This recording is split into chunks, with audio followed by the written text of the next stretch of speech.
ये कहानी है एक परिवार की जिसमें 4 लोग हैं। संदीप, उसकी माँ कुंती, उसकी बीवी शकुंतला और उसका एक बेटा अमन, जो कि अभी स्कूल में पढ़ता है।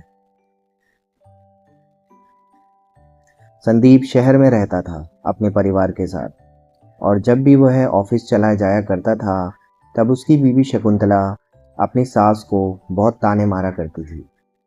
लेकिन कुंती ने इस बारे में कभी भी अपने बेटे से कुछ भी नहीं कहा, क्योंकि वह नहीं चाहती थी कि उसकी वजह से उसके बेटे की शादीशुदा जीवन में कोई प्रॉब्लम आए।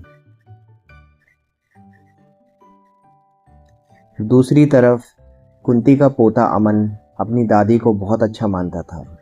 वह अपनी दादी के साथ बहुत सारा टाइम स्पेंड करता था, खूब सारी बातें किया करता था। एक दिन अमन ऑफिस से घर आया तो उसकी बीवी शकुंतला उसको उसकी माँ के खिलाफ करने की कोशिश करती है। लेकिन संदीप अपनी माँ को बहुत प्यार करता था, तो वह अपनी बीवी के कहने पर नहीं आता। अगले दिन फिर से शकुंतला कहती है, संदीप देखो, मैं तो तुम्हारी माँ की सेवा करते करते थक गई हूँ, और तुम्हारी माँ मुझसे इतने अजीब तरीके से बात करती है। मुझे बिल्कुल पसंद नहीं। शकुंतला डेली डेली संदीप के कान भरती थी, और एक दिन ऐसा आया कि संदीप उसकी बातों में आ गया। शकुंतला कहती है, अपनी माँ को अनाथ आश्रम में भेज दो, मैं तो थक चुकी हूँ। अगले दिन संदीप अपनी माँ से खूब लड़ाई करता है। कहता है, माँ, तुम शकुंतला से क्यों लड़ती हो? वो बेचारी तुम्हारी दिन रात सेवा करती है, फिर भी तुम उससे अच्छे से बात नहीं करती, उसको ताने मारती। फिर संदीप कहता है, माँ, तुम कल अपना सामान बांध लेना, मैं तुम्हें अनाथ आश्रम छोड़ के आऊँगा। यह सुनकर उसकी माँ के आंखों में आंसू आ जाते हैं, और वो ये सोचती है कि जिस बेटे को मैंने इतने दुख तकलीफ से पाला, और आज यह अपनी बीवी के कहने पर मुझे अनाथ आश्रम छोड़ रहा है, और उस रात उसकी माँ सोती नहीं है। अगले दिन जब संदीप अपनी माँ के साथ अनाथ आश्रम के लिए निकल रहा होता है, तब अचानक अमन आ जाता है और पूछता है, पापा, आप दादी को कहाँ ले जा रहे हो? तब संदीप कहता है, बेटा, मैं तुम्हारी दादी को बहुत अच्छी जगह ले जा रहा हूँ, जहाँ तुम्हारी दादी के उम्र के बहुत सारे लोग होंगे, तो तुम्हारी दादी बोर नहीं होगी, क्योंकि तुम दिन भर स्कूल होते हो, तुम्हारी मम्मी काम में बिज़ी रहती है, और मैं ऑफिस रहता हूँ, तो तुम्हारी दादी दिन भर घर में बोर हो जाती है। और चिंता मत करो, तुम्हारी दादी वहाँ खुश रहेगी, और हम उनको मिलने भी जाया करेंगे। यह कहकर वह अपनी माँ के साथ अनाथ आश्रम के लिए निकल जाता है। कुंती के जाने के कुछ दिन बाद अमन बहुत दुखी होता है और अपने पापा से कहता है, पापा, मुझे दादी की बहुत याद आ रही है, प्लीज़ मुझे उनके पास ले चलो।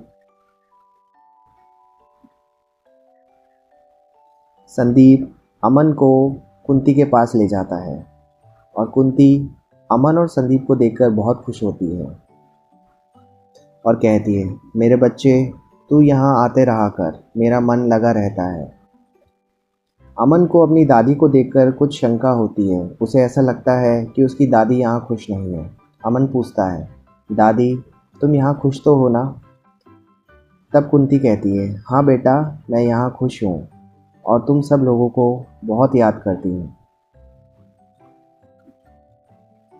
अमन जब अपनी दादी से मिलकर घर आता है तब वह थोड़ा सा उदास था, क्योंकि वह अपनी दादी से बहुत प्यार करता था और उनको हमेशा मिस करता था। अमन को चुपचाप देखकर उसकी माँ शकुंतला और संदीप दोनों उसके पास आते हैं, और संदीप पूछता है, बेटा क्या हुआ, बहुत उदास लग रहे हो?